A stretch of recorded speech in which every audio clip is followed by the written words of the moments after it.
Hey, so tonight we're going to talk about something pretty incredible. What it was really like to live on a medieval farm as a peasant. And trust me, by the time we're done, you're going to be real grateful for that mattress you're lying on. Oh, and if you're enjoying these stories, I'd really appreciate a like or subscribe. Super curious where you're all listening from, so drop a comment with your location and what time it is there. Always blows my mind how people are falling asleep to this all over the world. All right, find that cozy spot, take a nice slow breath and just let your body sink into whatever you're lying on. We're heading back to England around the year 1500 and trust me, you're going to be real grateful for modern life by the time we're done. So congratulations, you just woke up in Tudor England. Your eyes open to near darkness. The air is cool and thick with wood smoke that hangs in layers throughout your small single-room house. You're not on a bed, not like anything you'd recognise. You're lying on a straw-filled mattress placed directly on the packed earth floor.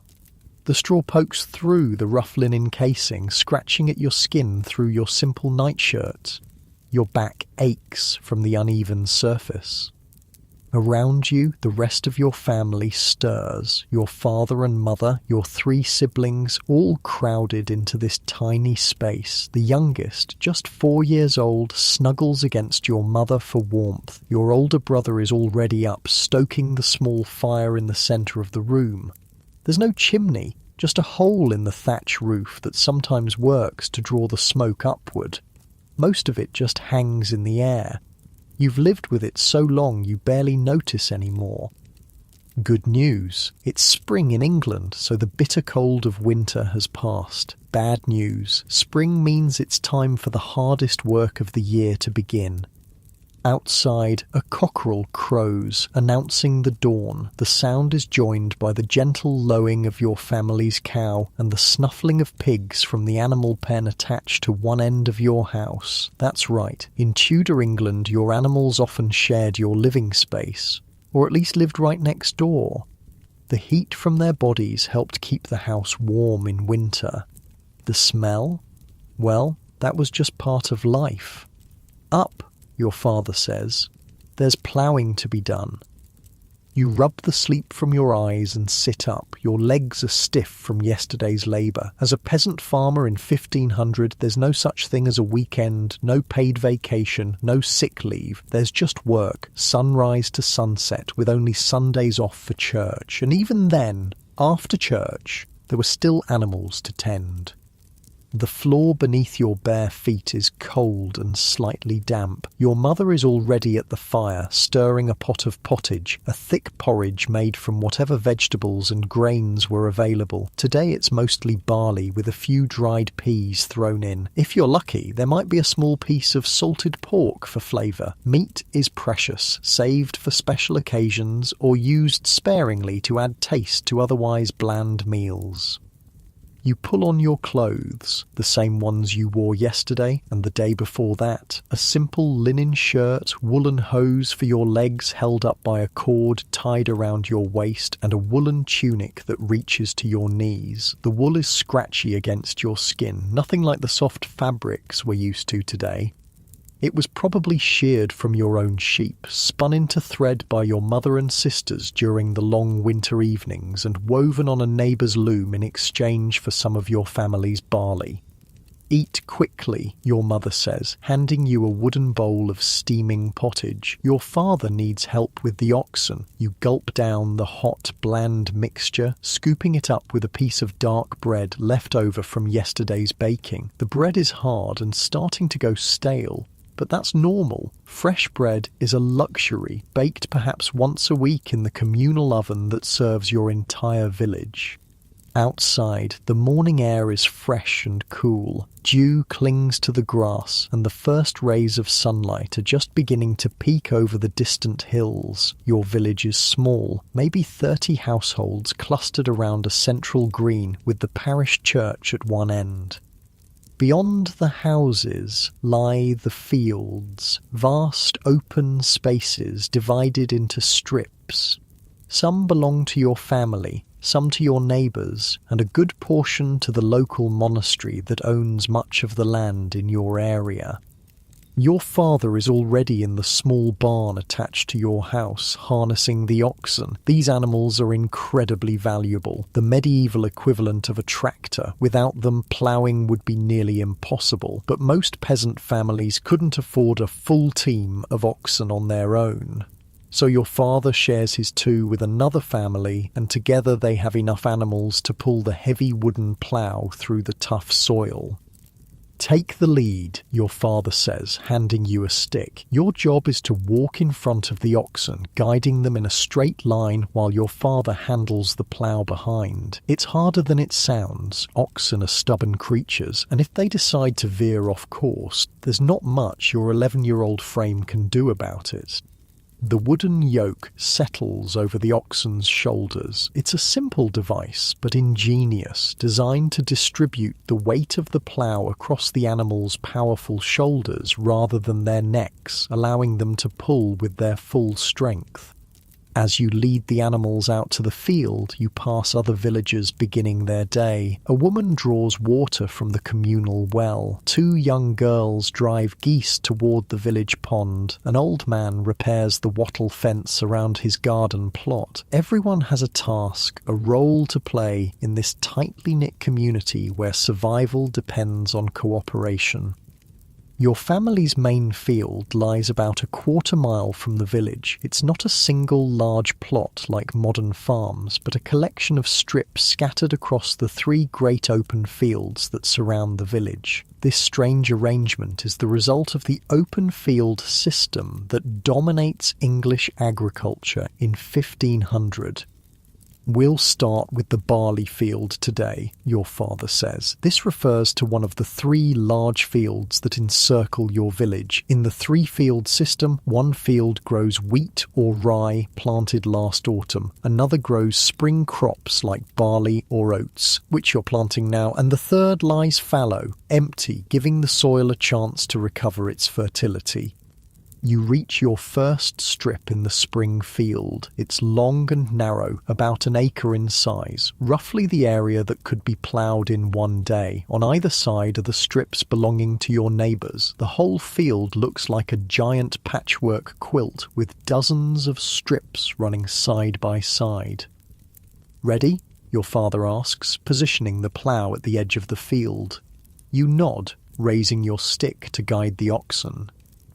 The plough your father uses is a heavy wooden implement with an iron-tipped coulter that cuts deep into the soil. It's a massive improvement over the simple scratch ploughs used in earlier centuries. This mouldboard plough doesn't just scratch the surface, it turns the soil over, burying weeds and bringing fresh earth to the top. It's perfect for the heavy clay soils of northern Europe, though it requires tremendous strength from both the oxen and the ploughman to keep it moving. Walk on, your father calls, and you tap the lead ox with your stick. The animals strain against the yoke, muscles rippling under their hides. The plough jerks forward and the real work begins. Ploughing is brutal labour. Your father must use all his strength to keep the plough cutting at the right depth. Too shallow and the weeds won't be properly buried. Too deep and the oxen might not be able to pull it at all. His hands grip the wooden handles tightly, his back bent with the effort. By the end of the day, he'll be exhausted, every muscle aching. Your job is simpler, but still demanding. You must keep the oxen moving in a perfectly straight line, ensuring that no valuable soil is wasted. The animals move slowly, deliberately, their breath forming small clouds in the cool morning air. One step after another, yard by yard, the dark earth turns over behind you, revealing worms and beetles that quickly attract the attention of the birds. Rooks and crows follow behind the plough, feasting on the suddenly exposed insects. Hour after hour, you walk backward and forward across the field. The sun rises higher, warming your back through your woolen tunic. Your father stops occasionally to clear clods of earth from the plough or to give the oxen a brief rest, but there's no real break. The day's work must be completed before sunset. Other villagers are working their own strips nearby. A man about your father's age guides a harrow, a wooden frame set with iron teeth that breaks up the clods of earth after ploughing. Two boys, not much older than you, scatter seeds by hand, reaching into bags hung around their necks and casting the precious barley grains in a wide arc. Sowing too thickly wastes seed, too thinly results in a poor harvest. It takes years of practice to get it just right. By midday, your stomach is growling. Your mother appears at the edge of the field, carrying a small bundle wrapped in cloth. It's a simple meal. More bread, a piece of cheese, perhaps an apple saved from last autumn's harvest. You sit in the shade of a hedgerow to eat, grateful for the brief rest. The cheese is sharp and salty, made from your own cow's milk. The bread is dry and must be dipped in a small flask of ale to soften it enough to chew. Yes, ale, even for children. In medieval England, water was often unsafe to drink, potentially contaminated by human and animal waste. Ale, with its alcohol content, was safer. The ale you drink is weak, home brewed by your mother from some of last year's barley crop. It's cloudy and sour. Nothing like modern beer, but it quenches your thirst. The meal is over too quickly, and soon you're back at work. The afternoon stretches endlessly before you, each furrow seeming longer than the last. Your legs ache from walking, your arms from controlling the oxen, but there's no alternative. This work must be done if your family is to eat in the coming year. As the sun begins to sink toward the horizon, you finally reach the end of your family's strip. Your father unhooks the plough, patting the oxen's sweaty flanks in appreciation of their hard work. The animals will need to be fed and watered before they can rest. Their well-being is critical to your family's survival. "Good work today," your father says, offering a rare word of praise. "Tomorrow we'll harrow and sow." The walk back to the village seems twice as long when you're exhausted. The oxen plod slowly, their heads hanging low. Other villagers are also returning home, tools slung over their shoulders, their faces etched with the same tiredness you feel. As you near the village, you hear the church bell ringing. It's not calling people to prayer, but marking the end of the working day, one of the many ways the church gives rhythm to medieval life. The sound is somehow comforting, a reminder that even this long day has an end. Your mother has been busy while you were in the fields. The house smells of herbs and vegetables cooking. She's prepared more pottage for the evening meal, but tonight there's a small piece of bacon added to the pot, a luxury your family can only afford occasionally. Your younger siblings have spent the day helping her with household chores, collecting firewood, tending the vegetable garden that provides much of your family's food, feeding the chickens that give you eggs. Before eating, everyone must wash, not in the modern sense with soap and running water, but by rinsing hands and face with water carried from the village well. Hygiene in medieval times is basic at best. You might have a proper bath a few times a year, usually in summer when the water isn't freezing cold. The rest of the time, you make do with quick rinses of the dirtiest parts of your body. The evening meal is the main one of the day, and the whole family gathers around the small table. Your father says a simple prayer. Religion is deeply woven into every aspect of medieval life. Then everyone digs in, scooping up the hot pottage with wooden spoons or pieces of bread. There's rarely enough to feel truly full, but it's usually sufficient to keep hunger at bay. After eating, there's still work to be done. Animals must be fed and secured for the night. Tools need cleaning and repair. But as darkness falls, options for activity become limited. There's no electricity, of course, just the dim light from the central fire and perhaps a rush light or two. Made from rushes dipped in animal fat, these primitive candles give off a smoky, flickering light barely bright enough to see by. This is the time for stories, for conversation, for planning the next day's work. Your father discusses the progress of ploughing with your older brother. Your mother teaches your sister a new stitch for mending clothes. The youngest children play quietly with simple toys. A doll made from scraps of fabric, a wooden top that spins when you pull a string. As the evening deepens, weariness overtakes everyone. The day begins at dawn and physical labour fills most waking hours. Sleep comes easily to medieval peasants. Your mother spreads the sleeping pallets on the floor around the central hearth. The fire is banked for the night, dampened so it won't go out completely but won't burn too fiercely either. Starting a new fire from scratch is difficult and time-consuming. It's much easier to keep an existing one going. You settle onto your pallet, pulling a rough woolen blanket over you. Your younger siblings are already asleep, their breathing deep and regular. Outside, an owl hoots, and in the distance, a dog barks. These night sounds are familiar, comforting in their way. Tomorrow will bring more of the same, more ploughing, more harrowing, more sowing. The work of a medieval peasant farmer follows the rhythm of the seasons, an endless cycle of planting and harvesting, of struggle and, with luck, modest reward. It's a hard life by modern standards, filled with physical discomfort and constant labour, but it's also deeply connected to the natural world, to the community around you, to the turning of the seasons. As sleep begins to claim you, you shift slightly, finding that perfect spot as the weight of the day settles into your muscles. Your breathing naturally slows, in and out. The smoky air of the cottage fills your lungs as you drift deeper into comfort, and the image of those freshly ploughed furrows stays with you. Dark earth turned over to receive the seed that will, with hard work and good fortune, become the bread that sustains your family through another year. The next morning arrives all too quickly. The first pale light of dawn filters through the gaps in your cottage walls. No need for alarm clocks in Tudor England. The roosters handle that job just fine. Your body aches from yesterday's labour, but there's no time to lie in. The growing season waits for no one.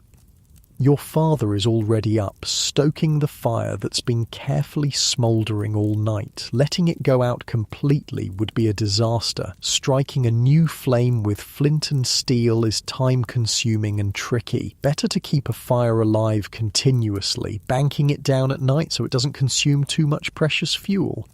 The monastery's steward will be making his rounds today, your father mentions as he chews a crust of yesterday's bread. This news puts a slight tension in the air. Your family doesn't own this land. Almost nobody in the village does. Most of you are tenants of the local Benedictine monastery, which owns vast tracts of land throughout the region. Being a tenant in Tudor England means owing both rent and service. Your family pays partly in coin, partly in produce from your farm, and partly in labour, working directly on the monastery's own lands for a certain number of days each year. It's a complex relationship, neither entirely free nor entirely bound. The monastery provides protection, access to its mill for grinding grain, and sometimes assistance in hard times. In return, you provide a significant portion of what you produce.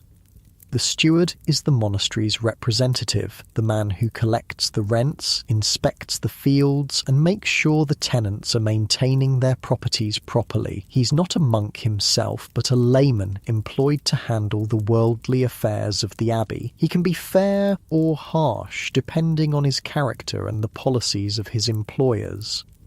Make sure the barley strips look well tended, your mother advises, handing you a small bowl of pottage for breakfast, and the sheep need to be moved to fresh pasture. The sheep, they're the most valuable animals your family owns. Their wool is like gold in Tudor England, the foundation of the nation's wealth. England produces the finest wool in Europe, and the monasteries are major players in the wool trade. Your small flock of Southdown sheep with their fine fleeces will provide not only wool to sell but also yarn for your family's clothing. After your quick breakfast, you head out with your older brother to move the sheep. They've spent the night in a fold near the house, a simple enclosure of wattle fencing designed to protect them from wolves and thieves. Now they need to be taken to graze on the common pasture land that surrounds the village. Shepherding is actually one of the more pleasant tasks on a medieval farm. While the sheep graze, you have time to sit and rest, perhaps even to daydream a little. Your brother brings a simple wooden flute he's carved himself and practices tunes while watching the flock.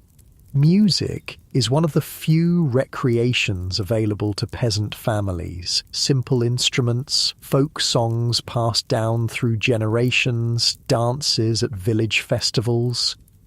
The morning sun climbs higher, warming your face as you sit on a grassy knoll watching the sheep. From here you can see much of the village and its surrounding fields. The strips of land in various stages of cultivation create a patchwork effect across the landscape. Some are freshly ploughed, dark earth exposed to the sun. Others show the first green shoots of winter wheat, planted last autumn and now growing strong. The third field lies fallow, resting this year but still being used for grazing livestock. This three-field system is the backbone of medieval agriculture. By rotating crops and allowing one field to rest each year, farmers maintain the soil's fertility. It's not based on scientific understanding. Nobody in your village knows about nitrogen fixation or soil chemistry, but on generations of observed results. This field grows better wheat if we plant barley in it the year before. That field needs to rest this year because the crops were poor last season. Knowledge passed down, father to son, mother to daughter. In the distance, you spot a figure on horseback approaching the village. Even from here, you can recognize the steward by his distinctive clothing, finer than a peasant's garb, but not as elaborate as a nobleman's. He rides directly to the manor house, a structure somewhat larger and more substantial than the peasant cottages, where he'll meet with the village reeve, a peasant elected to represent the community in dealings with the monastery. "We should check the edges of the barley field," your brother suggests, getting to his feet. "Make sure no weeds are growing there before the steward inspects it." Managing weeds is a constant battle in medieval farming. Without herbicides, every unwanted plant must be removed by hand. It's tedious, back-breaking work, but necessary. A field overrun with weeds will yield a poor harvest, and your family can't afford that. You leave the sheep grazing under the watchful eye of the village's communal shepherd, an old man who can no longer handle heavier farm work but knows every trick for managing a flock, and head to the barley field. The strips your family ploughed and sowed yesterday are already showing tiny signs of life as the barley seeds begin to germinate in the warm spring soil. Moving slowly along the edges of your strips, you and your brother pull any weeds you find, tossing them into a pile to be burned later or fed to the pigs. Nothing is wasted in a medieval farm economy. Even weeds have their uses. By midday, the sun is high and hot, your back aches from bending, and your stomach reminds you it's time for the midday meal. Most peasant families eat their main meal around noon. When daylight is precious, it makes no sense to wait until evening for your biggest source of energy. You return to the cottage to find your mother tending her garden. This small plot next to your home is her domain, and it provides much of the family's food. Cabbages, onions, garlic and herbs grow in neat rows. Later in the summer, there will be peas and beans. These vegetables, along with the ubiquitous pottage, form the staple diet of your family. Meat appears rarely. Perhaps a chicken on special days, a piece of bacon to flavour the pot, or a rabbit caught in a snare. The steward's with your father in the barley field, your mother tells you. Take this to them. She hands you a small wooden flask of ale and a bundle containing bread and cheese. Walking back to the field, you pass other villagers going about their daily tasks. A woman leads a cow to the village pond for water. 2 men repair a section of fencing that came down in last week's storm. A group of children gather firewood along the edge of the forest that borders the village lands. Everyone has a role, even the youngest members of the community. You spot your father and the steward walking slowly along the edge of the field, deep in conversation. The steward gestures toward the newly sown barley strips, then points to something in a leather-bound book he carries, perhaps recording the amount of seed sown or the expected yield. You approach carefully, waiting for a pause in their conversation before offering the food and drink. The steward nods acknowledgement but doesn't speak to you directly. Children in Tudor England are firmly at the bottom of the social hierarchy, expected to work but not to participate in adult conversations unless specifically invited. 3 more days of labour owed at the Abbey's home farm next week, your father says, once the steward has moved on to inspect another family's strips. They're clearing new land for planting. This is part of your family's rent, providing labour directly to the monastery when needed. It's not something your father enjoys, as it takes him away from your own farm during crucial growing times. But refusing isn't an option. The monastery owns the land, and the terms of tenancy are clear. After the midday meal, it's back to work. Spring is the busiest season on a medieval farm, with ploughing, sowing, lambing, and countless other tasks all happening at once. Every daylight hour must be used efficiently. Your afternoon task is to help your mother with the flax. Flax is a crop grown specifically for its fibres, which can be spun into linen thread. The process of turning flax into usable fibre is long and complex, involving soaking the stalks in water to rot away the soft parts, then beating them to separate the fibres. Today, you're spreading already processed flax fibres on a wooden board and drawing them through a heckle, a comb-like tool with sharp metal teeth that further separates and aligns the fibres before spinning. It's precise work that requires concentration, but isn't as physically demanding as field labour. Your fingers move rhythmically, drawing the pale yellow fibres through the heckle again and again until they're soft and silky.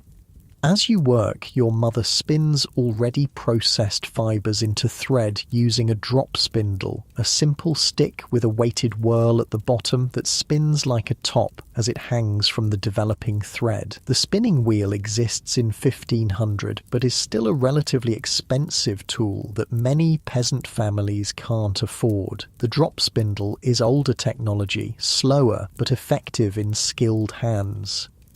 The thread your mother spins will eventually be woven into linen for shirts, sheets, and other household items. Linen is cooler than wool, making it preferable for summer clothing or for garments worn next to the skin. The finest grades of linen might be sold for extra income, while coarser grades are kept for family use. The steward seemed pleased with the barley sowing, your mother comments as she works. Perhaps we'll have a good harvest this year.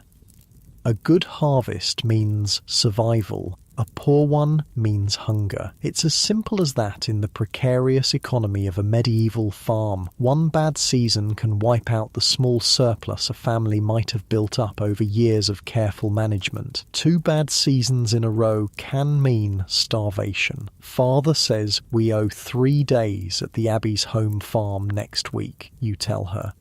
She nods, her face showing no reaction. This is simply the reality of your lives, the obligations that come with tenancy. We'll need to work harder here to make up for it, is all she says. By late afternoon, your arms ache from the repetitive motion of heckling flax.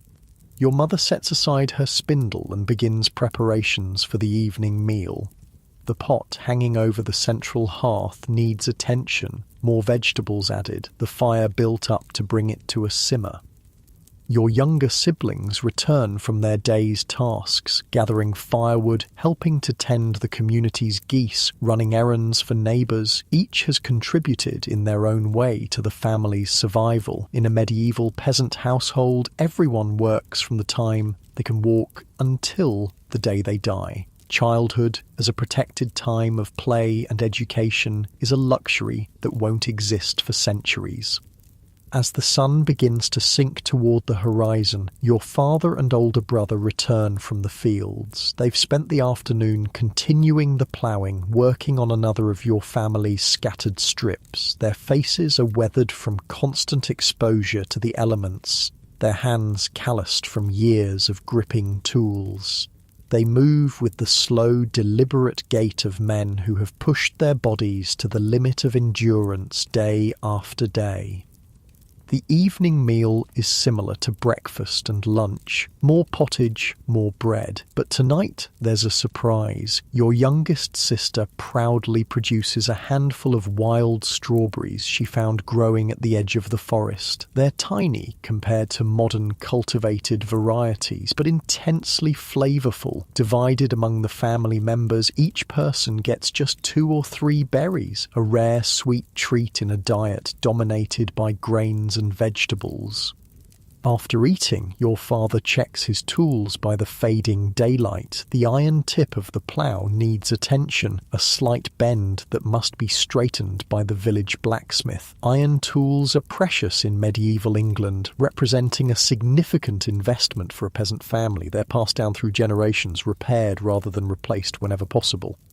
Your mother sorts through dried herbs hanging from the rafters, selecting those needed for tomorrow's cooking and for treating minor ailments. In a world without professional medical care for ordinary people, knowledge of medicinal herbs is essential. A fever, a cut that becomes infected, a winter cough, all must be treated with remedies prepared at home. As darkness falls, the family gathers around the hearth. The day's work is mostly done, though there are always small tasks that can be accomplished by firelight, mending clothes, carving wooden implements, preparing vegetables for tomorrow's meals. Conversation flows, focusing mainly on practical matters, the condition of the fields, the health of the livestock, plans for tomorrow's labour. Your father mentions that the nearby market town will have a fair in 2 weeks' time. This is exciting news, a chance to sell some of your family's produce, perhaps to buy items you can't produce yourselves, and to enjoy the rare entertainments that travelling performers bring to such events. For a peasant family whose lives are ordinarily confined to the village and its immediate surroundings, a trip to the market town is a significant outing. As the evening progresses, your eyelids grow heavy. The physical labour of the day has exhausted you completely. Your mother spreads the sleeping pallets around the hearth, and one by one, family members settle down for the night. There's no privacy in a medieval peasant home. Everyone sleeps in the same space, parents and children together. The fire is banked once more, and darkness envelops the cottage, broken only by the faint red glow of the embers. Outside, an owl hoots, hunting mice in the fields. The distant barking of dogs gradually fades as the village settles into sleep. Tomorrow will bring more of the same, more ploughing, more sowing, more endless labour to coax food from the soil. But for now, there's rest. Your muscles gradually release their tension as you lie on your simple pallet. The straw crackles slightly as you shift position, finding that perfect spot where your body can truly relax. The smoky scent of the cottage, so sharp to modern noses, is simply home to you, familiar and comforting. You focus on your breathing, feeling it slow naturally as sleep approaches, in and out, deep and steady. The weight of the day's work settles into your bones, a pleasant heaviness that pulls you towards slumber. You're vaguely aware of your family around you, their breathing creating a gentle rhythm in the darkness. Safe. Together. Your eyes close as the images of the day, furrows in dark earth, sheep grazing on green hills, flax fibres sliding through your fingers, begin to blur and fade. Your body becomes weightless, drifting deeper into that perfectly comfortable state where wakefulness gives way to dreams, and in that moment between one breath and the next, the steward approaches your cottage again, this time with news that will change everything. Morning comes with a pounding on your cottage door. It's barely light outside, the pale grey of early dawn just beginning to filter through the gaps in the walls. Your father rises quickly, wrapping a woolen cloak around his shoulders against the morning chill. The steward stands at the door, his face serious in the dim light. The abbot requires additional labour at the monastery's home farm, he announces without preamble. 3 men from each household for the next 5 days. The north field is being expanded. Your father nods, his face carefully blank. This is unwelcome news, 5 days away from your own fields during the crucial spring planting season could spell disaster for your family's harvest. But refusing isn't an option. The labour service is part of your tenancy agreement, and the monastery has the right to call upon it as needed. My son and I will come, your father says, but that's only 2. The steward's eyes scan the interior of your cottage, landing on your older brother who's now sitting up on his sleeping pallet. He looks strong enough, the steward says with a nod. 3 men at the abbey gates by prime. With that, he turns and strides away to deliver the same message to the next household. Prime, the first canonical hour of the day, around 6 a.m. The church bells mark the hours in medieval England, dividing the day into segments for prayer that everyone uses as time references, whether they're monks or farmers. Your mother is already up, stirring the embers of last night's fire back to life. Her face is worried as she prepares a hasty breakfast. 5 days of labour for the monastery means 5 days when your own land lies untended. The timing couldn't be worse. Spring planting can't wait. We'll manage, she says, though her voice lacks conviction. The girls and I will continue with the barley sowing, and perhaps we can hire Thomas's boy to help with the ploughing. Thomas is a neighbour whose oldest son sometimes works for other families for a small payment, usually in food rather than coin, which is scarce in the village economy. Your father eats quickly, his movements brusque with barely suppressed frustration. He knows better than to complain openly about the monastery's demands. Such talk could reach the wrong ears and create problems for your family, but the unfairness of the situation is clear to everyone. The monastery, with its dozens of lay servants and extensive lands, chooses the most critical time in the farming year to pull men away from their own fields. Take extra bread, your mother says, wrapping dark loaves in a cloth. The abbey may feed you at midday, but it won't be enough for men working from dawn till dusk. By the time the sun properly rises, you, your father, and your older brother are walking the 2 miles to the monastery's home farm, the large agricultural estate attached directly to the abbey, where the monks produce food for their own consumption and for sale. It's worked primarily by hired labourers and lay brothers, men who have joined the monastic community but haven't taken full religious vows. But when major projects are undertaken, the monastery calls upon the labour service owed by its tenants. You're not alone on the road. From every direction, men and boys are converging on the abbey, 3 from each household, just as the steward demanded. There's little conversation as you walk. Everyone understands what this labour service means for their own farms and families. The shared burden creates a grim solidarity. The monastery rises ahead, its stone walls and towers dominating the landscape. Founded 3 centuries earlier, it has grown wealthy through donations of land, shrewd management of its estates, and participation in the lucrative wool trade. The monks themselves may take vows of personal poverty, but the institution they serve is rich and powerful. You pass through the outer gate into a bustling courtyard. Lay servants move purposefully about their tasks, carrying bundles of firewood, leading horses to the stables, hauling sacks of grain to the mill. A group of novices, young men preparing to take their monastic vows, crosses the yard in a neat line, heads bowed on their way to morning prayers.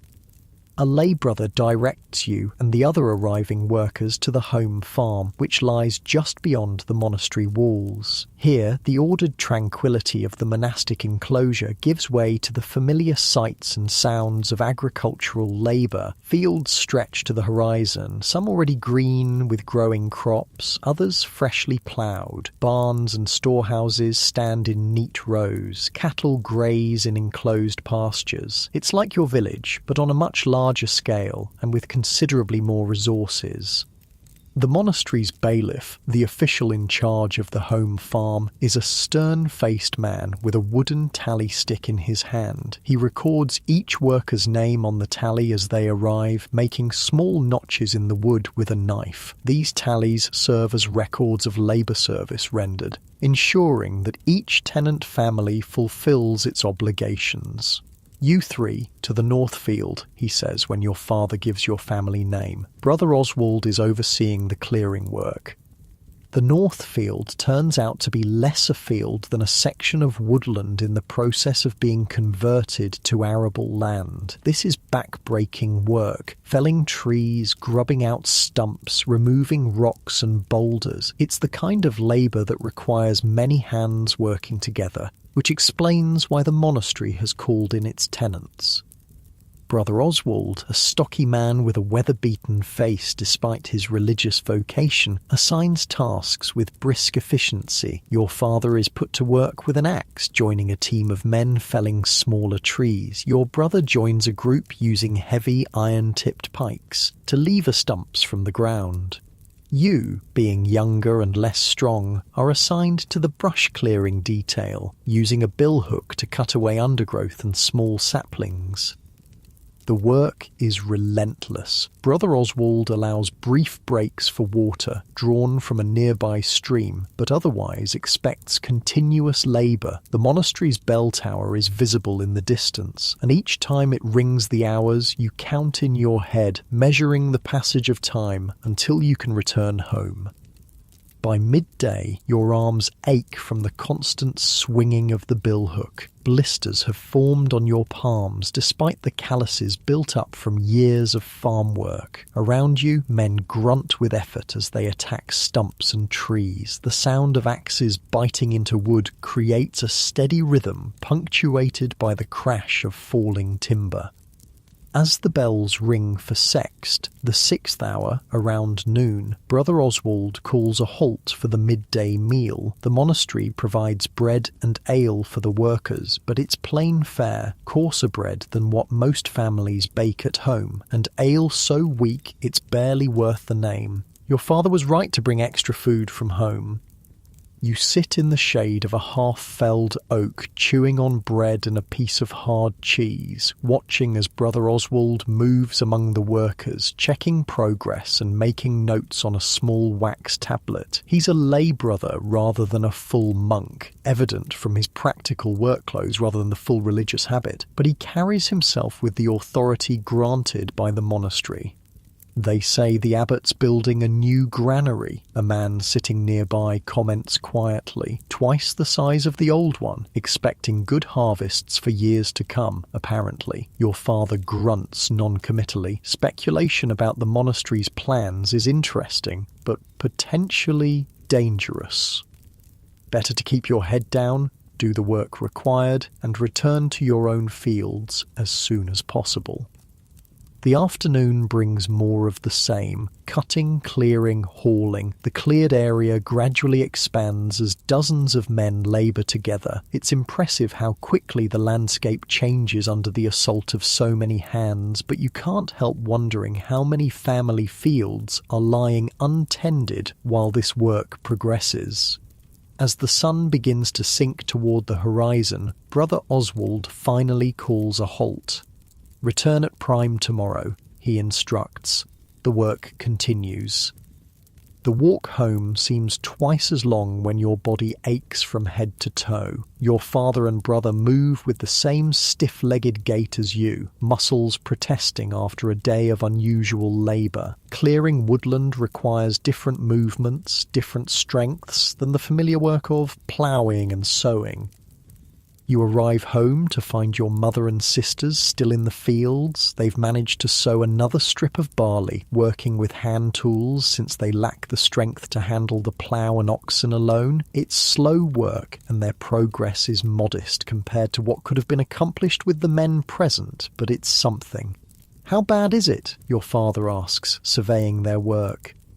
"We'll manage," your mother repeats, though the worry lines around her eyes have deepened. "Thomas's boy is coming tomorrow to help with the ploughing. I've promised him a cheese and some of this year's honey harvest." The evening meal is subdued, everyone too tired for much conversation. Plans are made for tomorrow. Who will handle which tasks? How to divide the limited labour available to cover the most critical work. Your youngest sister will need to take over some of your usual chores while you're at the monastery. Your mother and older sister will continue with the sewing. It's a precarious balancing act, trying to fulfill your obligations to the monastery while still tending your own land.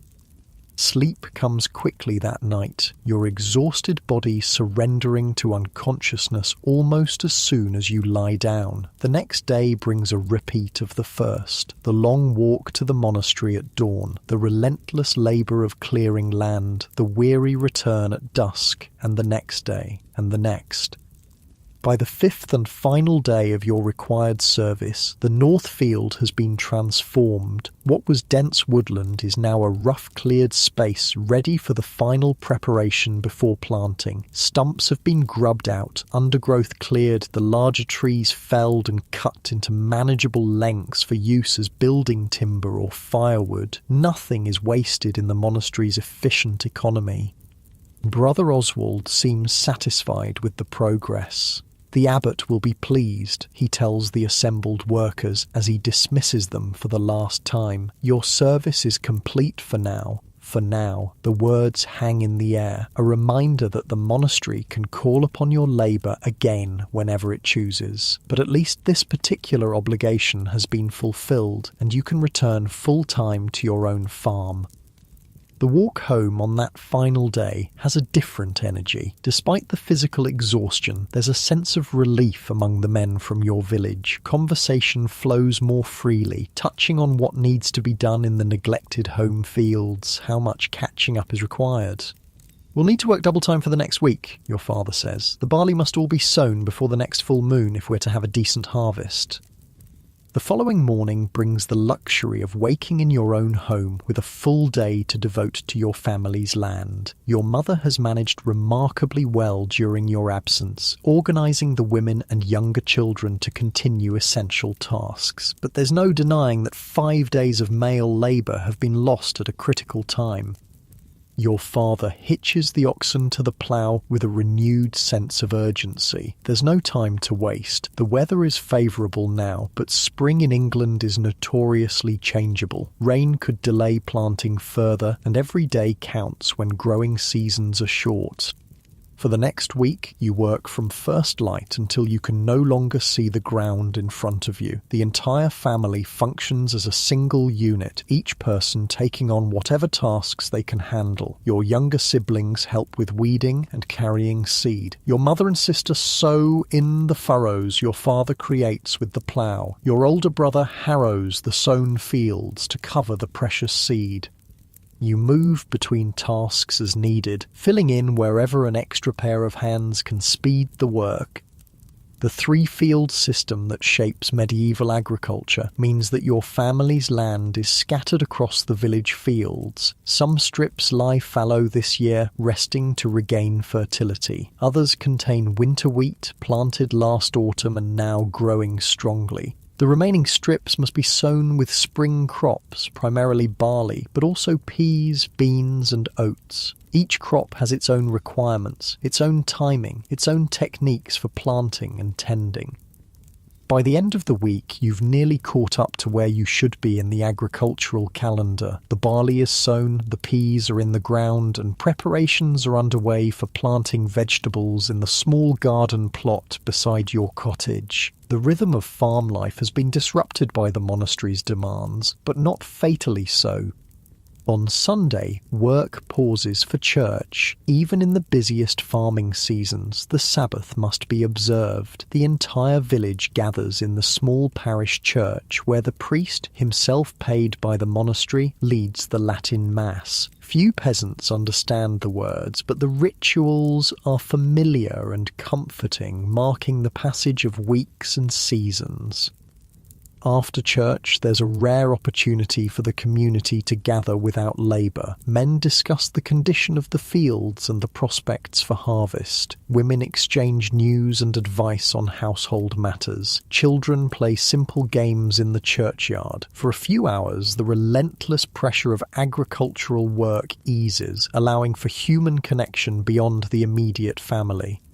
Your father speaks with other village men about the monastery's demands and the impact on their own farms. The conversation is careful, subdued. Open criticism of the monastery could lead to trouble, but there's a shared understanding of the challenges, a mutual sympathy for the precarious position you all occupy as tenant farmers.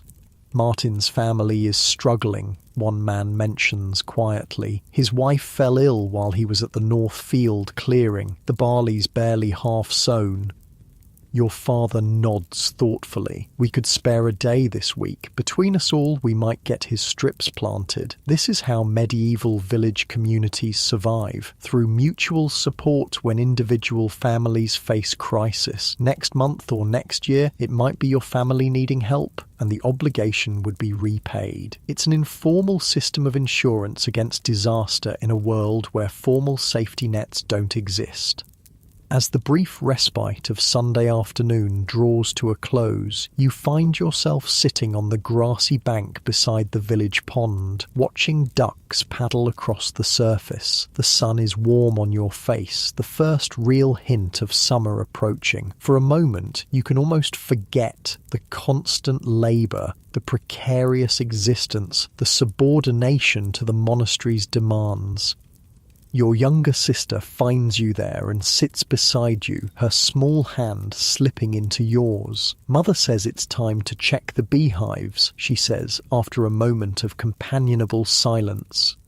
The family's 3 beehives, woven from straw into dome shapes and plastered with mud for weatherproofing, stand at the edge of your garden plot. Honey is precious in medieval England, the main sweetener available to ordinary people and an important ingredient in medicines and preserves. Checking the hives is a skilled task that your mother has been teaching you over the past year. You stand, stretching muscles that still ache from the woodland clearing work, and follow your sister back toward the cottage. As you walk, you notice the steward again, riding slowly through the village, making notes on his wax tablet as he inspects the progress of planting. His gaze falls on your family's strips in the common fields, assessing, evaluating. The monastery's oversight is constant, a reminder of who truly controls the land you farm. Your mother is waiting by the beehives, a smoker, a simple clay pot containing smouldering herbs in her hand. The smoke will calm the bees, making it safer to check the hives. She hands you a loose woven fabric to drape over your head and shoulders as protection against stings. Gently now, she instructs as you carefully lift the top from the first hive. Listen to their tone. If it rises, they're agitated. If it remains steady, they're accepting our presence. The low hum of the bees continues at an even pitch as you peer into the hive. Inside, the colony is a marvel of organisation and industry. Thousands of bees move with purpose among the combs they've built, storing honey, tending larvae, serving their queen. It's a complex society, hidden within a simple straw container, a world most people never see or understand. They've made it through the winter well, your mother observes, carefully examining the combs. We should have a good honey harvest this summer if the weather holds fair. A good honey harvest means sweetness in your pottage, medicine for winter coughs, perhaps even a small surplus to sell at market for precious coins. It's one more element in the complex equation of survival on a medieval farm. As you replace the hive cover, your muscles finally start to relax after days of tension. The warm spring air carries the scent of apple blossoms from the small orchard beyond the village. Bees buzz lazily around you, returning to their hive laden with pollen from early flowers. For a moment, there's a perfect stillness, a rare pause in the constant motion of farm life. Your breathing naturally slows, settling deeper into a rhythm that matches the gentle movement of the bees. The weight of obligations to the land, to the monastery, to survival itself eases slightly. You shift, finding that perfect, comfortable spot as your body remembers how to simply be, not just do. And in that moment of rest, you look up to see dark clouds gathering on the horizon, and with them a coming storm that will test everything your family has worked for. The storm clouds build with alarming speed, turning the late afternoon sky from clear blue to threatening grey within an hour. Your father watches them approach, his weathered face creased with worry. "Get the animals secured," he tells your brother. "We're in for a heavy one." Rain is both blessing and curse to the medieval farmer. The right amount at the right time brings life to crops and pastures. Too much, especially at crucial growing stages, can spell disaster. The newly sown barley is particularly vulnerable. Seeds not yet properly rooted can wash away in heavy rain, representing a catastrophic loss of both food and next year's seed stock. The entire family springs into action. Your older brother leads the oxen into their crude shelter beside the cottage. Your mother calls the chickens in for early feeding, ensuring they'll be safely cooped before the rain begins. Your younger siblings help drive the family's precious pig into its sty, a task requiring patience and persistence as the stubborn animal resists their efforts. You help your father hastily dig small drainage channels at the edges of your garden plot, hoping to direct the coming deluge away from the tender young plants. It's a desperate measure, but better than doing nothing. The air grows still and heavy as the storm approaches. Birds fall silent, seeking shelter in the trees surrounding the village. The quality of light changes, casting an eerie yellowish glow across the landscape. In the distance, you hear the first low rumble of thunder. Inside, all of you, your father orders as fat raindrops begin to fall, slowly at first, then with increasing intensity. There's nothing more to be done now. The crops are at the mercy of the elements. All you can do is wait and hope. Inside the cottage, your family gathers around the central hearth. The fire provides both light and comfort as darkness falls prematurely under the storm clouds. Rain hammers against the thatch roof, finding its way through in places, forming small drips that must be caught in wooden bowls. Thunder crashes overhead, causing your youngest sister to press against your mother in fear.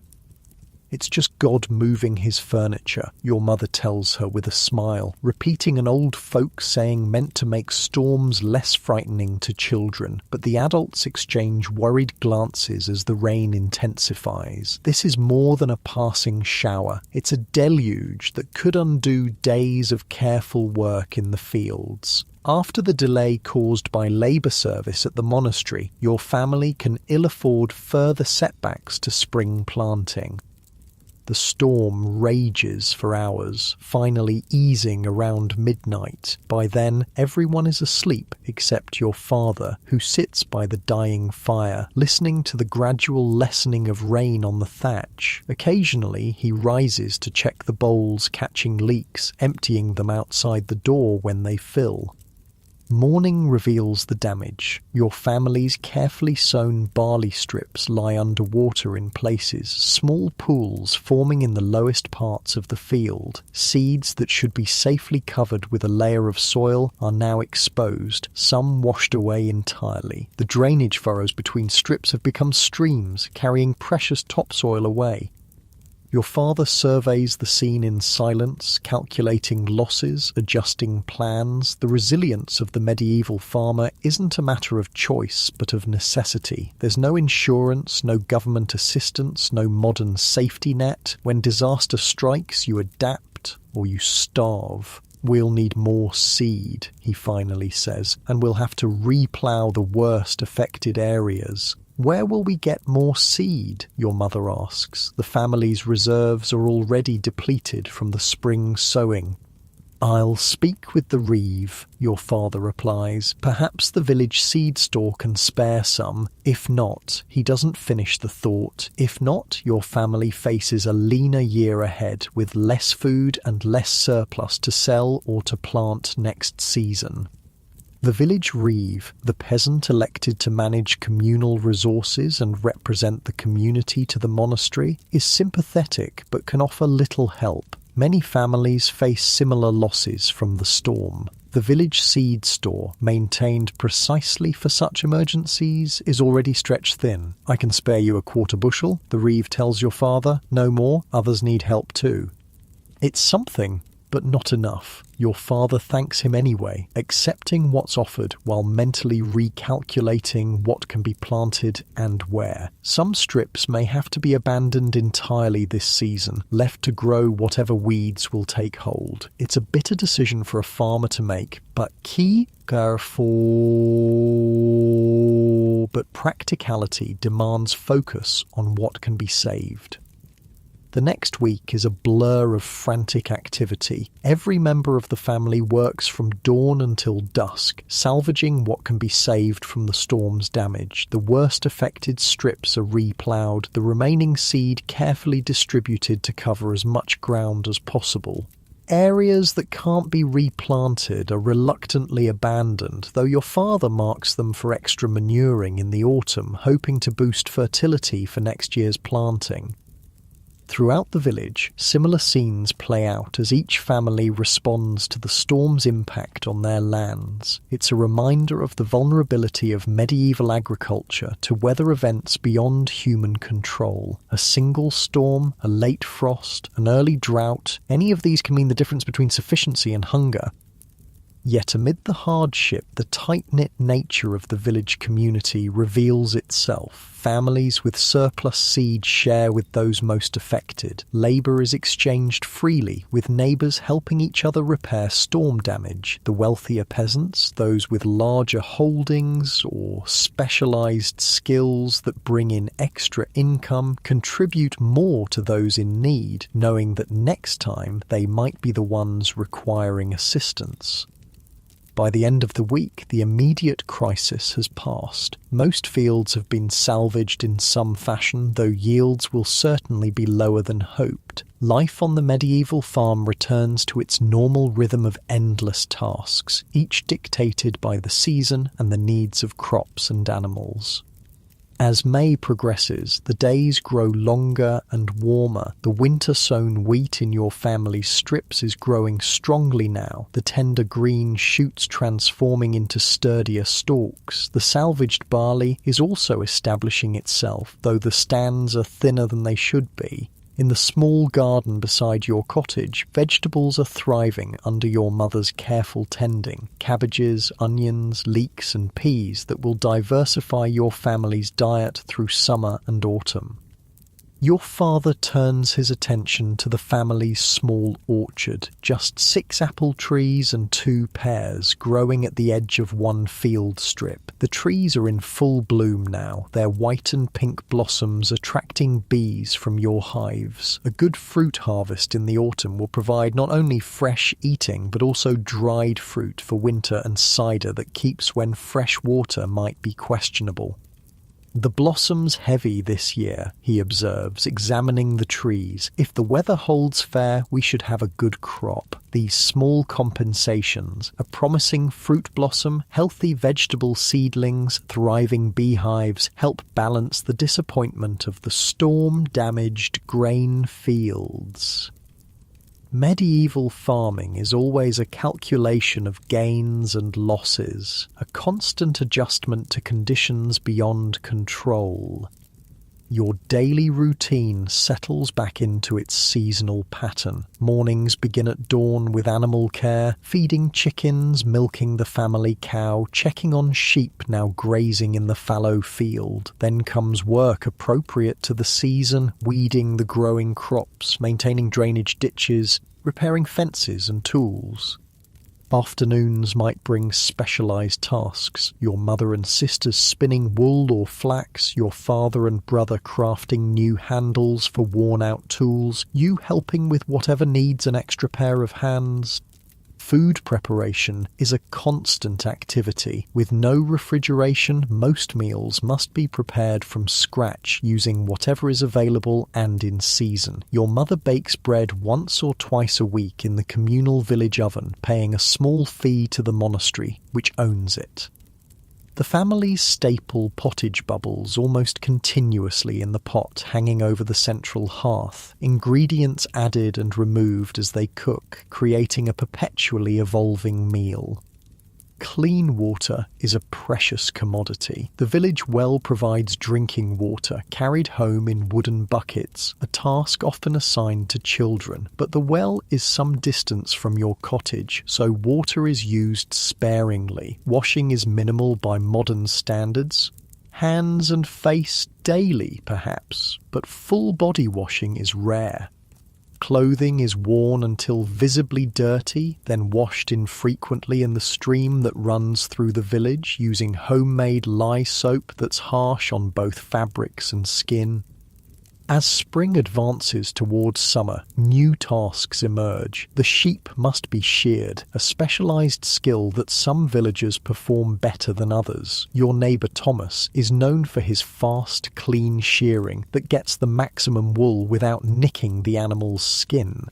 Your father arranges to exchange labor with him. Thomas will shear your family's small flock, and in return your father will help repair Thomas's cottage roof. This informal exchange of labour and goods forms the backbone of the village economy. Coin is scarce in rural medieval England, used primarily for paying rent to the monastery and for occasional purchases at markets or fairs. Day-to-day transactions between villagers are more often conducted through barter and labour exchange, a system that builds community interdependence. The sheep shearing takes place in mid-June when the weather is reliably warm. The animals are gathered in a temporary pen near the village green. Thomas works methodically, using iron shears to remove the thick fleeces in one piece where possible. The newly shorn sheep look almost comically small, their pink skin visible through the short wool left behind. The fleeces are a valuable product, potentially the most profitable output from your family's farm. Some will be kept for home use, to be washed, carded, spun, and eventually woven into cloth for family clothing and blankets, but most will be sold either directly to the monastery or at the market in the nearby town. The quality seems good this year, Thomas comments as he finishes the last sheep. Good length, clean, not too many burrs. This is welcome news. Better quality wool means better prices, which means more income for your family. The monastery, deeply involved in the lucrative wool trade, pays well for superior fleeces that can be sold to merchants supplying weavers throughout England and beyond. With the sheep shearing complete, your father turns his attention to the hay meadow, a vital resource for winter feeding of livestock. Unlike the open fields with their scattered strips, hay meadows are often enclosed and more carefully managed. The timing of the hay harvest is critical. Cut too early and the yield is low, too late and the nutritional value declines. The haymaking begins in late June when the grasses are at their peak. It's a communal activity with families working together to cut and dry the hay as quickly as possible. Men swing scythes in a rhythmic pattern, moving steadily across the meadow. Women and children follow behind, using wooden rakes to spread the cut grass for drying and later to gather it into piles. Haymaking is exhausting work, especially in the summer heat, but there's a festive quality to the communal labour. Songs help maintain the rhythm of scything. Stories and jokes pass the time during raking. Children dash about delivering water to thirsty workers. For a few days, the isolation of individual family labour gives way to community effort. The hay, once properly dried, is stored in stacks or, for wealthier peasants, in small barns. It represents security for the coming winter, fodder for the animals that provide milk, wool, labour, and eventually meat. A good hay harvest means livestock will survive the winter in better condition, producing more milk and wool and working more effectively when spring ploughing begins again. Throughout these seasonal activities, the monastery maintains its oversight of village affairs. The steward makes regular visits, inspecting fields, recording progress, ensuring that tenants are maintaining their properties adequately. Rents must be paid, usually quarterly in a combination of cash, produce, and labour service. The relationship between monastery and tenants is fundamentally unequal, but it's also symbiotic. Each needs the other to prosper. By early July, the landscape around your village has transformed. Winter-sown grain stands tall in the fields, beginning to turn from green to gold. Spring-sown crops, though less advanced, form a patchwork of different greens across the open fields. Gardens overflow with vegetables. Fruit trees show small, hard fruits that will ripen as summer progresses. The rhythm of growth and harvest that has sustained human communities for millennia continues its steady progression. For children in medieval England, summer brings a slight easing of labour demands. While still expected to contribute to family work, there's occasionally time for play. Simple games with hoops or balls, swimming in the village pond on hot days, exploring the edges of the forest, though never venturing too deep where dangers both real and imagined lurk. You and your siblings develop a game involving throwing sticks to knock apples from a tree, part play, part useful skill for harvesting fruit from higher branches. Your father pretends not to notice this mild mischief, understanding the need for occasional lighten amid the constant work. Just don't damage the good fruit, is his only admonition, and clean up what you knock down. Even play has purpose in the medieval farm economy. Nothing can be wasted, not food, not time, not energy. The fallen apples bruised from your game will feed the family pig, contributing to its growth and eventual value as meat. As July progresses, the winter wheat begins to ripen fully, signalling the approach of the most critical period in the agricultural year, the grain harvest. The timing of this harvest is crucial. Begin too early and the grain isn't properly mature, yielding less flour when milled. Wait too long, and storms might flatten the crop or cause the ripened grain to fall from the stalks, lost to the ground. The entire village watches the wheat fields anxiously, checking daily for signs that the optimal moment for harvest has arrived. When the grain is deemed ready, a judgment based on generations of accumulated knowledge, the reeve announces the start of harvest, and every able-bodied person in the community prepares for the most intense labour of the year. Harvesting tools are prepared, sickles sharpened on whetstones, wooden rakes mended, flails checked for soundness. These tools, simple by modern standards but effective in skilled hands, represent significant investments for peasant families. An iron sickle might be passed down through generations, its handle replaced many times while the precious metal blade endures. The monastery, recognizing the critical importance of a successful harvest to its own income, relaxes some of its regular demands during this period. Labour service is temporarily suspended, allowing tenants to focus entirely on gathering the crop. The parish priest even adjusts the timing of services, holding them very early in the morning or late in the evening so as not to interrupt the day's work.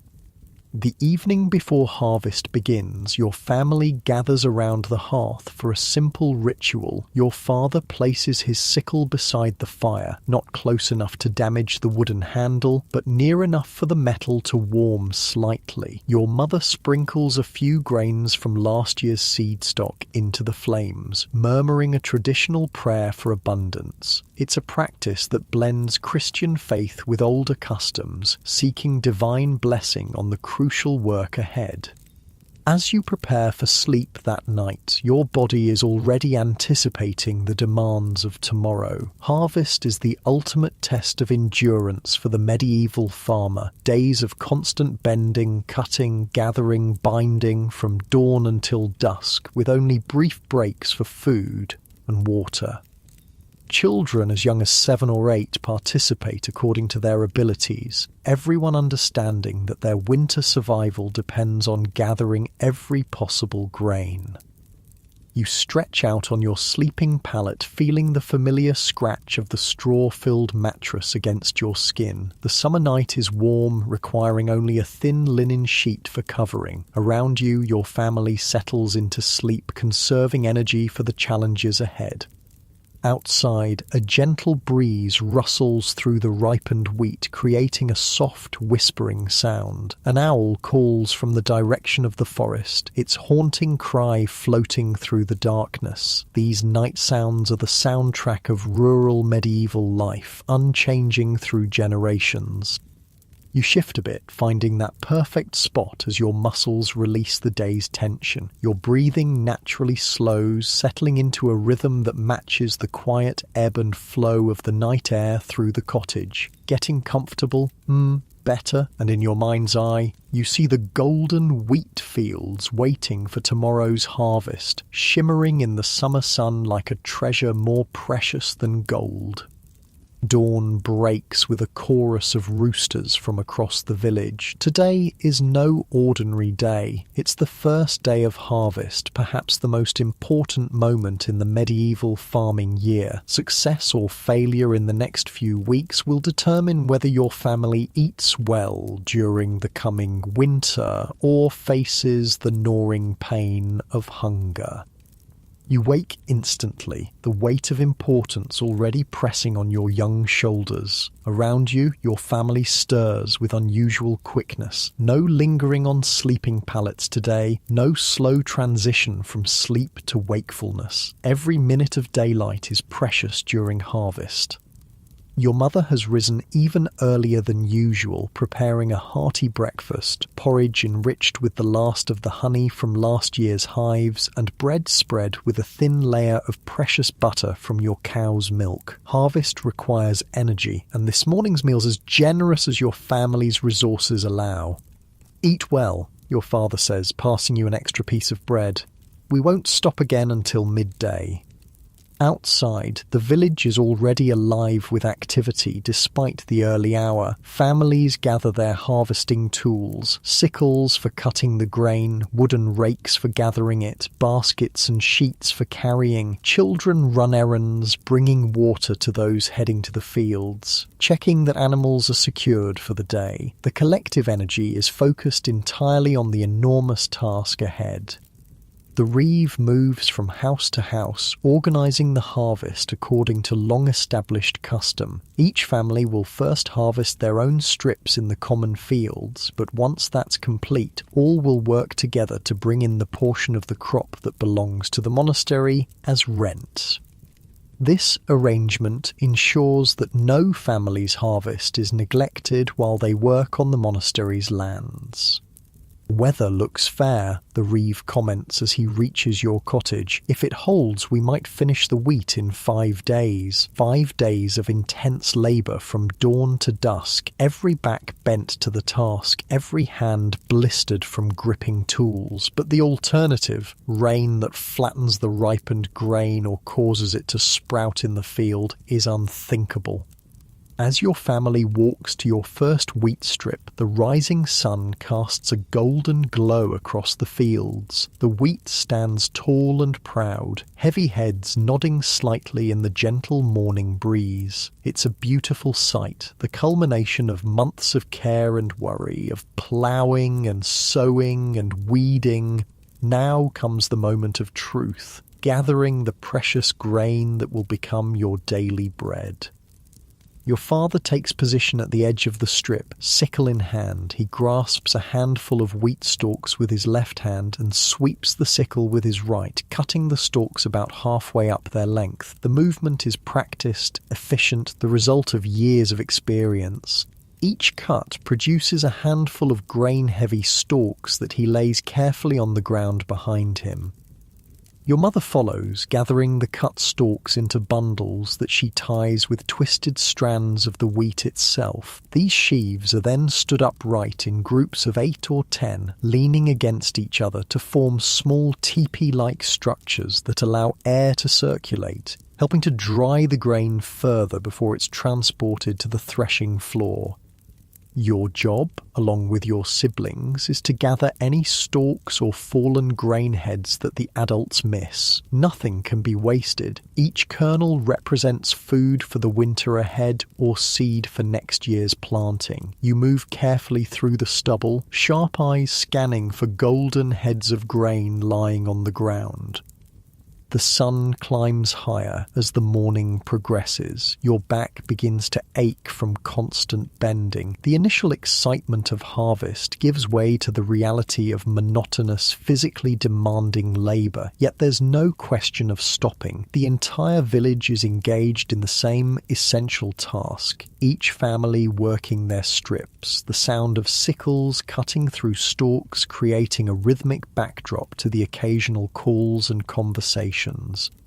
By midday, your family has harvested nearly half of your first wheat strip. It's impressive progress, but every adult knows that the pace will slow as the day advances and fatigue sets in. Your mother calls a brief halt for the midday meal, bread, cheese and ale brought to the field in a basket to avoid wasting time returning to the cottage.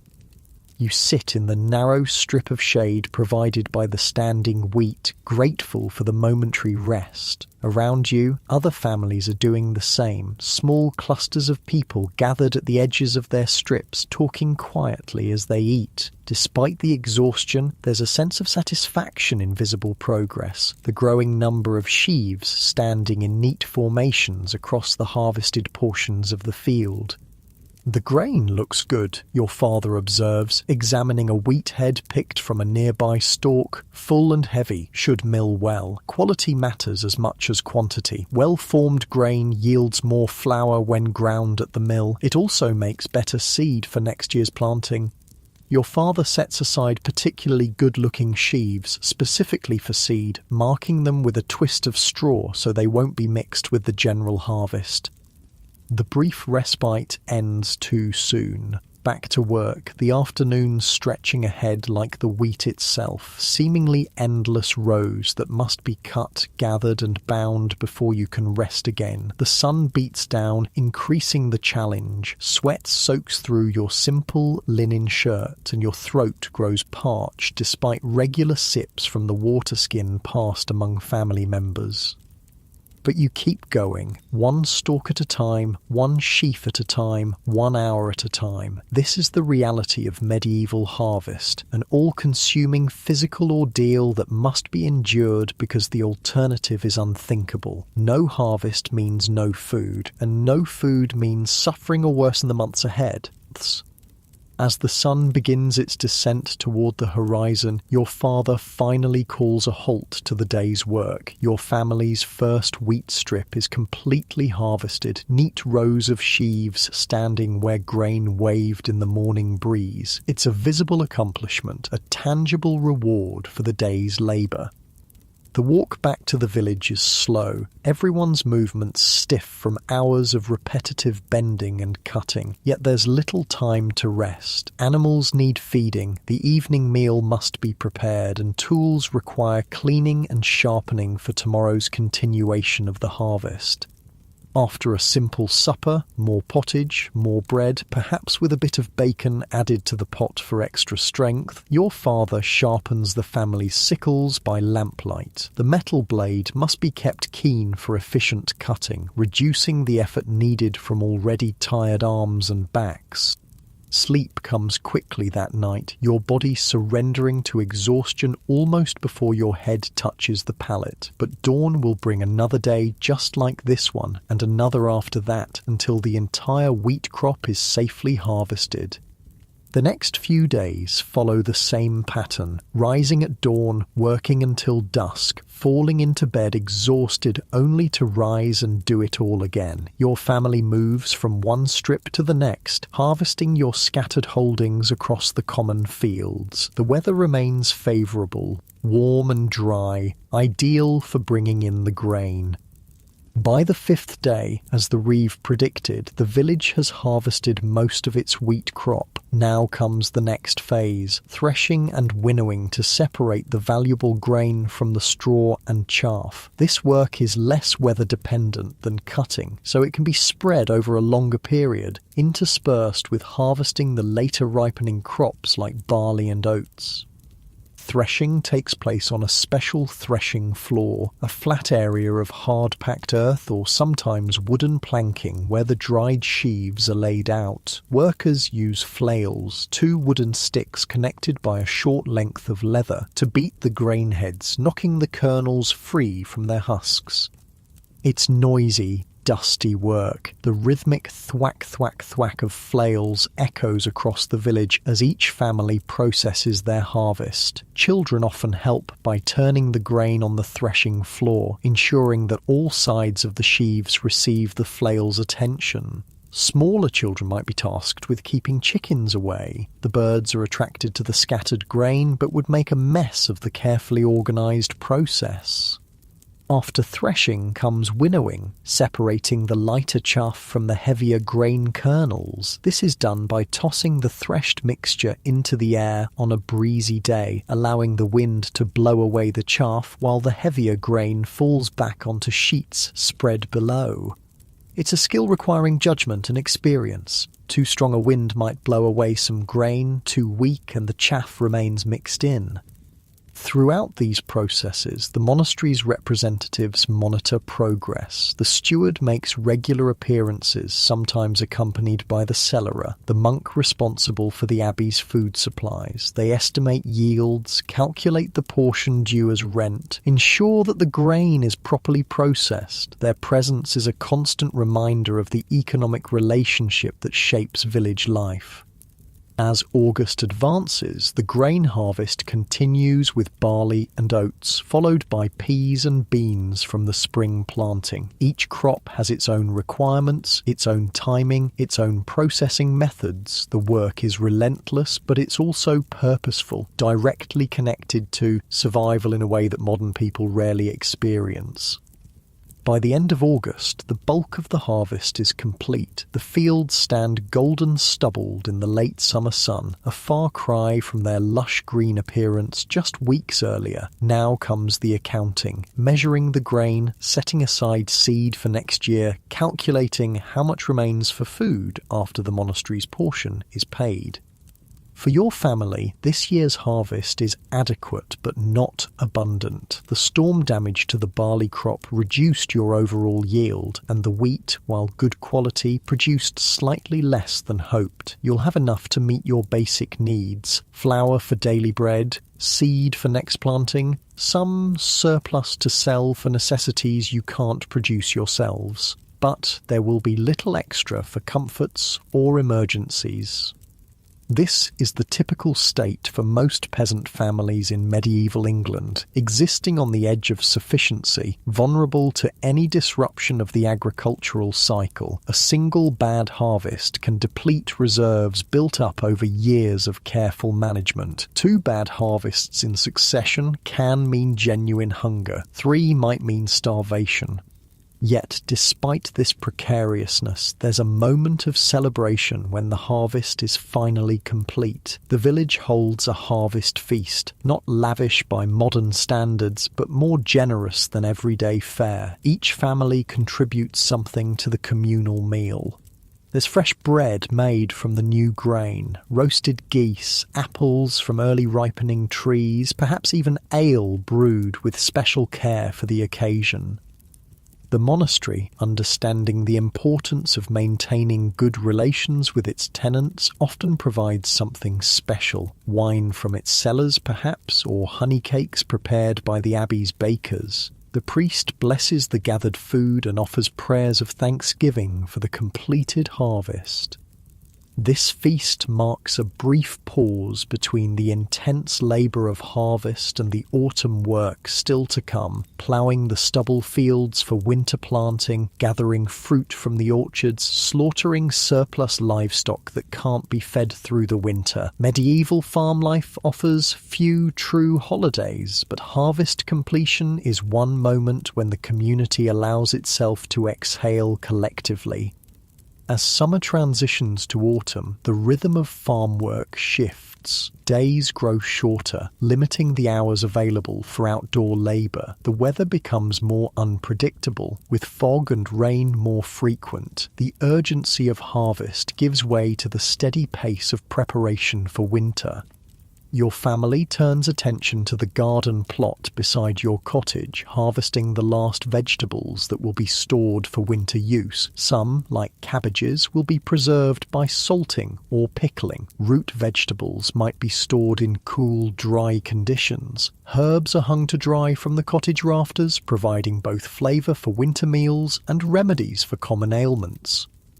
The orchard yields its bounty of apples and pears. Some will be eaten fresh, a welcome addition to the otherwise plain diet. Others will be carefully stored in the coolest part of the cottage, laid out so they don't touch each other, checked regularly for any signs of rot. The remainder will be dried in slices, providing a source of natural sweetness during the winter months when fresh fruit is just a memory. This is also the time for gathering wild foods, nuts from the forest edge, berries from hedgerows, mushrooms from damp areas where they flourish in the cooling weather. These foraged items supplement the farm's production, adding variety and nutrients to the winter diet. As nights grow longer, indoor work becomes more prominent. Evenings are spent processing the harvest, grinding smaller amounts of grain in a hand quern to supplement flour from the mill, sorting and cleaning vegetables for storage, making simple cheese from the cow's milk that will keep longer than the fresh liquid. The sheep's wool, sheared in early summer and now processed, is ready for spinning. Your mother and sisters work wool into thread using drop spindles, their fingers moving with practiced precision despite the dim light. The resulting yarn will be woven into cloth for family use, or possibly for sale, depending on quantity and quality. Your father and brother use the evening hours to repair tools and equipment, to fashion simple household items from wood, to mend harnesses and yokes that will be needed when ploughing begins again. Nothing is wasted, neither materials nor time. The survival economy of the medieval farm requires constant attention and care. As autumn deepens toward winter, the agricultural year begins to circle back to its beginning. The wheat field, left fallow this past season, is ploughed and planted with grain that will germinate before winter's cold sets in, then lie dormant until spring brings renewed growth. This winter wheat will provide the earliest harvest in the coming year, a crucial head start in the annual race to produce enough food. With the major fieldwork complete, the monastery might again call upon its tenants for labour service, perhaps helping with construction or repair projects at the abbey, working in its extensive gardens, or assisting with processing its much larger harvest. These obligations never entirely disappear, though they're managed to avoid interference with the most critical periods of the agricultural calendar. As winter approaches, the pace of life slows somewhat. Shorter days limit outdoor work. Inclement weather keeps people inside more frequently. The cottage, which felt cramped and confining during summer's heat, now becomes a welcome shelter against cold winds and rain. The fire burns more constantly now, requiring a steady supply of firewood. Gathering and chopping wood becomes a daily task, usually assigned to older children or adults who aren't occupied with more skilled work. The precious store of firewood is protected carefully without it. Surviving winter would be impossible. Food consumption is carefully managed. The harvest bounty is gradually parcelled out through winter's lean months, with portions growing smaller as spring's renewal becomes more distant. Your mother knows exactly how much grain, how many preserved vegetables, how much dried fruit must last until fresh food becomes available again. She adjusts meals accordingly, stretching supplies with careful planning and occasional ingenuity. This is the rhythm of life on a medieval farm, a constant cycle of planting and harvest, of abundance and scarcity, of intense labour and relative rest. It's a life intimately connected to the natural world, to the turning of seasons, to the subtle changes in light and temperature that signal time's passage. It's also a life deeply embedded in community, the village working together at crucial moments, sharing resources and labour, supporting each other through individual crises. For all its hardships, the physical toll, the precarious existence, the subordination to monastery authority, this life has a coherence and purpose that connects you to both land and people in ways modern existence rarely achieves. You know precisely why you work: to feed yourself and your family, to maintain your place in the community, to fulfill obligations that secure your tenancy. The results of your labour are visible, tangible, directly related to survival and well-being. As night falls on the medieval farm, your family gathers once more around the hearth. The fire's light casts long shadows on the cottage walls. Outside, an autumn wind sighs through bare tree branches, and somewhere in the distance an owl calls its haunting note. Inside, there's warmth, security, the quiet murmur of familiar voices discussing tomorrow's tasks.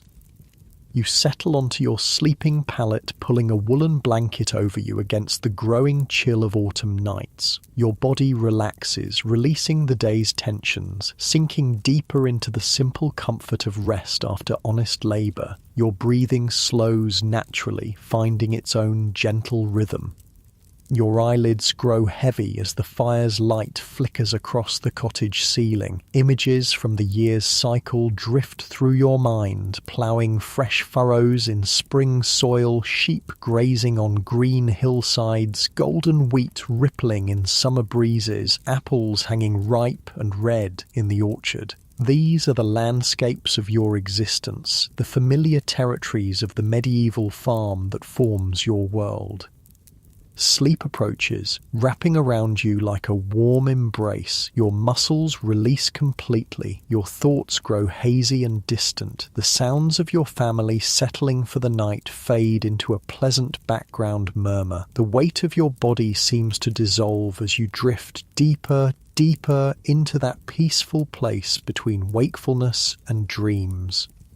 And as you finally surrender to sleep, there's a profound rightness to this simple ending of the day. For all its challenges and hardships, the medieval farm offers a life of direct connection to the earth that provides sustenance, to the community that provides support, to the seasonal rhythms that provide structure and meaning. It's a life far removed from modern comforts, but it holds its own deep satisfactions, its own quiet wisdom about what truly matters in human existence. Your breathing deepens, slow and steady now. The cottage, the village, the fields and forests beyond, all fade from awareness as sleep claims you completely. Tomorrow will bring another day of labour in this ancient cycle of cultivation and harvest, but for now, there's only rest. Sweet, deep, well-earned rest, carrying you gently into dreams beneath a medieval sky where stars shine with a brilliance rarely seen in our modern illuminated world. Sleep now, rest easy. The day is done, the work complete, the cycle continuing as it has for countless generations before and will for generations to come. This is the true heritage of the medieval farm, not just techniques and tools, but a way of being in the world that acknowledges both its challenges and its gifts, that finds meaning in necessary labour, that builds community through shared purpose.